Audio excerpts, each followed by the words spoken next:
Die-hard home theater fans, they just love to dump on receivers. And they'll tell anyone who will listen that a separate surround sound processor and separate amplifier is the only way to go. Thankfully, the Onkyo RZ70 is finally here to maybe prove them all wrong.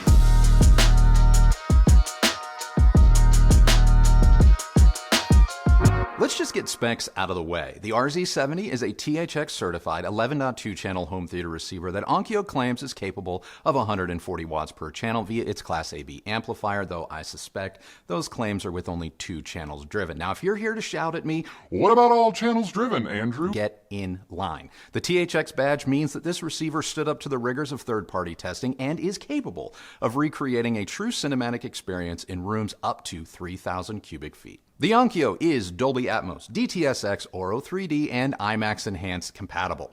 Its 7 HDMI 2.1 inputs support HDR video formats such as Dolby Vision. Actually, most support and even upscale incoming video signals all the way up to 8K 60, depending on your settings. For you gamers, there's full support for VRR, ALLM, and quick frame transport, so go ahead and connect your gaming PCs and next-gen consoles without fear. But unlike most separate components, the RZ70 does so much more. It uses built-in ESS Sabre DACs, and it has high-res and streaming audio support for popular streaming services like Spotify and Tidal.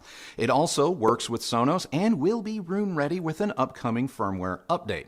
You get the latest Bluetooth, AirPlay, smart home connectivity as well. And those of you with control systems in your homes, hello, Dave. The RZ70 can interface with Control 4, Crestron, and Savant with 0 issues. So whether you're rocking 2 speakers or 11, the Onkyo can be the centerpiece of your home theater. We tested the RZ70 with the Klipsch Cornwall 4s, KEF R11 Metas, and the B&W 805D 4s, and relied on our 6 in-ceiling speakers from Klipsch for surround and overhead Atmos effects channels. It has 2 sub-outs, and yes, they are independent. We had no issues with our 2 Klipsch subs, the RP1000SW and the SPL100. We connected the RZ70 to 2 different TVs, the massive 98-inch TCL and the new Sony X95L mini LED TV, the latter proving to be the better fit for the Onkyo, as the TCL occasionally had some HDMI issues when connected to the Onkyo, but more on that in just a second. Our Apple TV 4K handled all of our TV and movie streaming, while our Dune player let us enjoy our physical media collection. And finally, all of my gaming tests were carried out using a PS5. Now, if you caught our Pioneer 805 review here, you'll probably notice a few similarities. Like the Pioneer, the RZ70's build quality is exceptional and is definitely a step up from the less expensive RZ50, which has been one of our reference receivers going on 2 years running. The RZ70 has a similar symmetrical amplifier layout as the Pioneer, though according to Onkyo's parent company, Premium Audio, the Onkyo uses different capacitors and components in the analog and digital signal path and has been tuned to be more dynamic, accurate, and forward compared to the Pioneer's more neutral sound. And setting up the RZ70 is very similar to the RZ50, which for me, very good thing.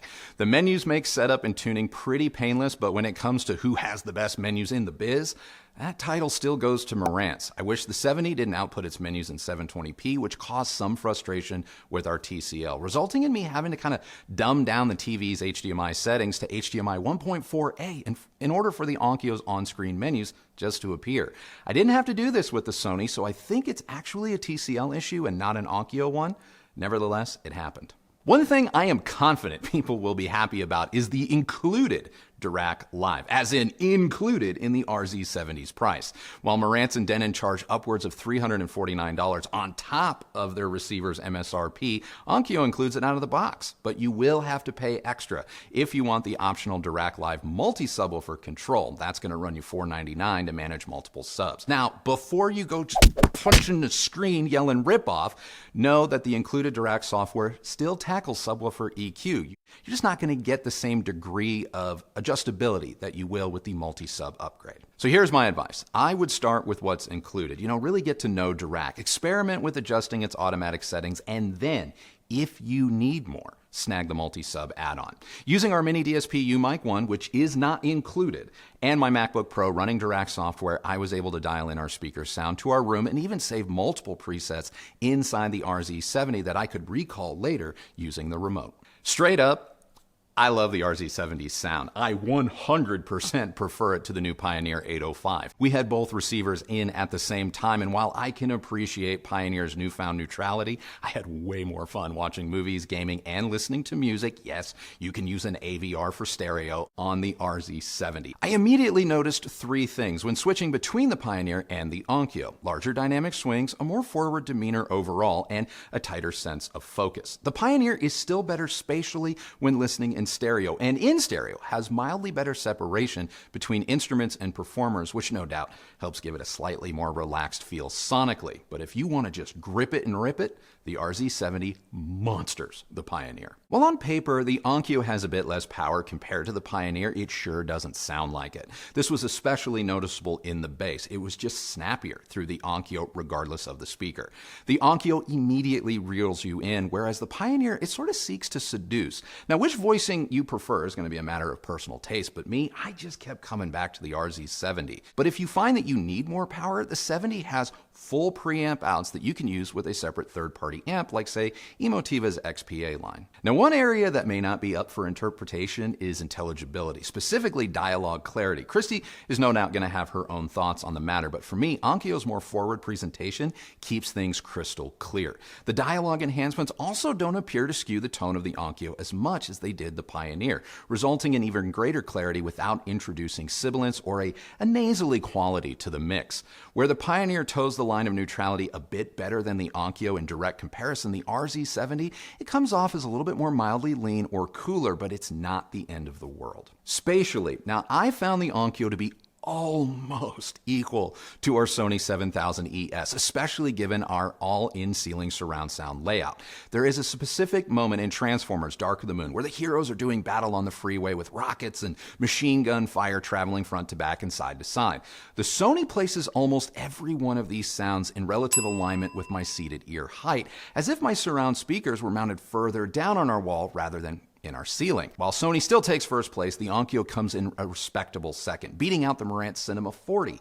Yes, we have it. So if you haven't decided on which AVR is going to be right for you, the SONY or Onkyo, and you care about surround sound, the SONY still gets my vote, but the Onkyo, man, it is not too far behind. The RZ70, like a lot of 8K receivers on the market nowadays, uses fans to help cool its HDMI board. I know fan noise plagues a lot of products, but at least with our unit, the fans are silent. Yes, they were on, and if I got physically close to the chassis, I could feel and hear air moving, but as soon as I took about a step back, everything was inaudible. And no, Onkyo doesn't expect you to keep your distance to avoid the noise. Speaking of HDMI, switching between inputs was solid, maybe not the absolute quickest, but equal to what I've come to expect from our RZ50.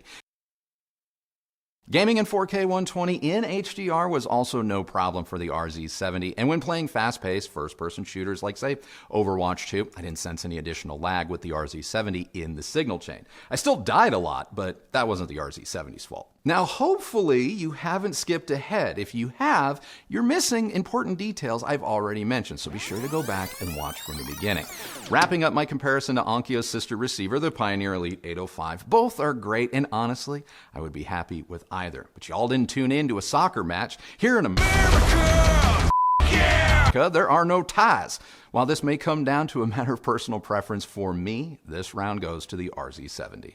Compared to our other reference AVR, Sony's brand spanking new 7000 ES, this one is tougher for me because these two receivers are very similar sonically. They're both very dynamic, fun, and engaging home theater machines. That said, in terms of surround sound, Sony's spatial mapping tech really does it for me. It's just the one thing I can't go without. Yep, the Sony 7000 ES, it costs more than the RZ70, but they're close enough that these two are definitely going head-to-head with one another. Now, my pick is the Sony. As for the Marantz Cinema 40, you're just gonna have to wait. I've only just started to play with it, so patience. Finally, and this is bound to be the $1 million question, okay, the $2,800 question. Should you upgrade to or spring for the RZ70? The answer really depends on you. If your home theater is on the more simple side, say a 5.1 or a 5.1.2 Atmos setup, especially if you already own the Onkyo RZ50, do not give the RZ70 a second look. You're good. If you're looking to expand to more than 7 channels and you don't want to have to rely on separate amplifiers, then yes, shift your focus towards the RZ70 because it's going to be the better long-term solution. Sound-wise, the 70 is more refined and has better control. There are more upgrade possibilities with the 70 and DIRAC, and overall, the user experience, though, it is exactly the same. But bringing it back to my opening statements, as for home theater separates, compared to Marantz's $14,000 AMP10 and AV10 combo we just reviewed, the RZ70 definitely holds its own. While it doesn't pull off the complete upset, the RZ70 more than proves you can have a high-level home theater experience from a single box. The Marantz Duo is more neutral in its tone, having more in common with Pioneer's voicing than Onkyo's. Detail and separation are more fleshed out in the Marantz, especially in stereo, but the Onkyo gets surround sound cues, at least in our room, right and better than Marantz. If the Marantz combo represents, say, a perfect 10, the Onkyo isn't far behind with a solid 8.5. Now, whether the Marantz combo's performance is worth that 400% jump in price, that's what's debatable. 2 years ago, Onkyo came out of nowhere with their fabulous do-it-all receiver, the RZ50. For roughly $1,500 at launch, there was nothing on the receiver market that could really touch it. And I know that for a lot of you, myself included, it has continued to be the receiver to beat. So leave it to Onkyo to one-up themselves with the RZ70. I love it, and I love it more than the new Pioneer, and I think it's right up there with the costlier Sony. Given its sheer performance, not to mention value for money, Onkyo once again has proven that you can do home theater at a high level without hassling with separate components or just completely emptying your bank account. All right, so that's enough out of me, but before we get out of here, what'd you think of it? Well, thank God it doesn't sound like the Pioneer. I thought the 805 was really impressive. The analytical side of me really appreciated it. It's just on the personal side of things, I was like, whoa, where? I just kept waiting for it to like kick in, you know. And then when we got the RZ70 shortly after we took delivery of the 805, and I noticed just how similar they were, you know, in a lot of ways, I was like, oh no. But then the second we swapped the 805 for the RZ70, we both looked at each other and went, whew. Oh, I know. I know. We've definitely breathed a sigh of relief. I think it's a great receiver. Yeah.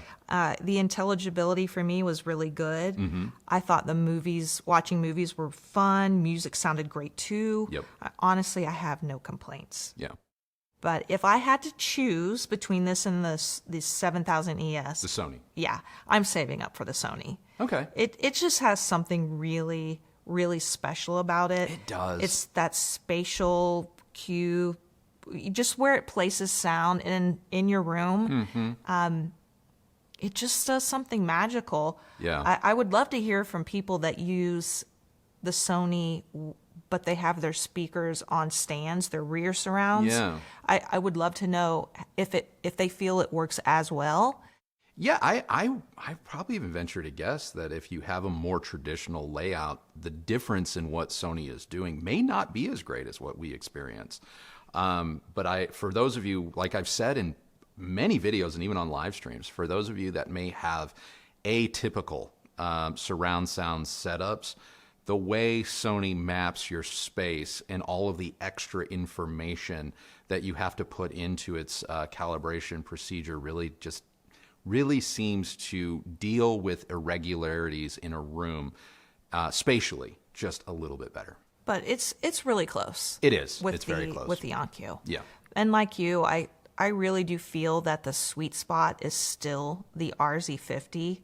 I still can't really fault it or find anything that just mops the floor with it. It's fantastic. The RZ70 is like an RZ50 with some nice spit shine and a little bit of refinement, but I wouldn't go so far as to say it's just like, holy crap, this is like a whole, like the Onkyo designers really have done a good job staying true to the Onkyo sound. So people that have RZ50s that maybe step up to the RZ70, you're definitely going to hear the lineage. You're just going to get just a more refinement of it. It's not going to be like the Pioneer where you're like, okay, yeah, what the heck? You know, that sort of a thing. Yeah, totally. Yeah. Okay, I have 2 comparisons for you. Oh.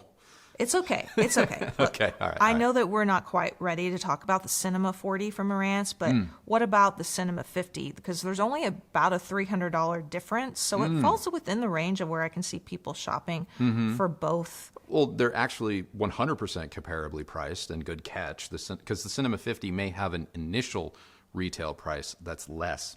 But the second you want to add DIRAC to it, or you want to add DIRAC and Odyssey's higher-end EQ, the Cinema 50 costs more than the RZ70. So they're 100% comparable. I would say that for me, Marantz and Denon, but more Marantz. Marantz and the Pioneer 805 have a lot more in common sonically. It does have support for more subwoofers than the RZ70, so if that could be the thing for some of you that gets you to go Marantz Cinema 50 over, say, an RZ70 or Pioneer 805. Okay, one more. Okay. Well, 2 more. Oh, and I'll get that one out of the way. I know people are going to ask about ARCAM receivers. Oh, no idea. But lastly, Okay. the ANTHEM MRX740, and That's the which one I we thought had. it sounded really good Yeah. for music especially. It was just a little slow and had some outdated screen menus. I thought the Anthem sounded exceptional. I'm with you. The menu systems, and I can already feel you guys in the comments. It's meant to be set up on a laptop, you idiot. Fine. Okay, fine. The problem is, and we've even talked to Anthem about this, they sell that product consumer direct through normal retail channels. So to say that only custom installers are going to get their hands on this is not accurate. And so by that metric, you are being sold alongside Marantz, Denon, Onkyo, Pioneer, and the like. Yeah, the menus are outdated. They just are. Sound-wise, though, I'm like with you. Anthem, I have no complaints. Sound-wise, it's probably one of the finer AVRs that I've heard in a while, and I absolutely love Anthem Room Correction, or ARC. Oh, one more thing. One more I just thing? wanted to say thank you to everybody who liked our last video about the Ever Solo. I know you're really trying to get me in front of the camera. Probably still not going to happen. But I do appreciate all the likes and the love that you left in the comments. Oh, hey, I am a man of my word, and I'm going to hold her to it. God. If that video gets 10,000 likes, she is going on camera, man. Okay, well, She agreed to it. actually She no, agreed because to it. you You came wanted to up be with a that. TikTok star. Excuse me. You came up with that on the spot. Completely was not negotiated prior to filming. Anyway, I just want to again say you're going to say no to just our... be quiet and let me finish so we can get out of here. I just again want to say thank you. It really means a lot. And that is it for us today. So remember, the only person who has to like the sound of your system is you. So happy listening, everybody. Thank you so much for watching. Thank you for liking this video. And until next time, enjoy, and we'll see you on the next one.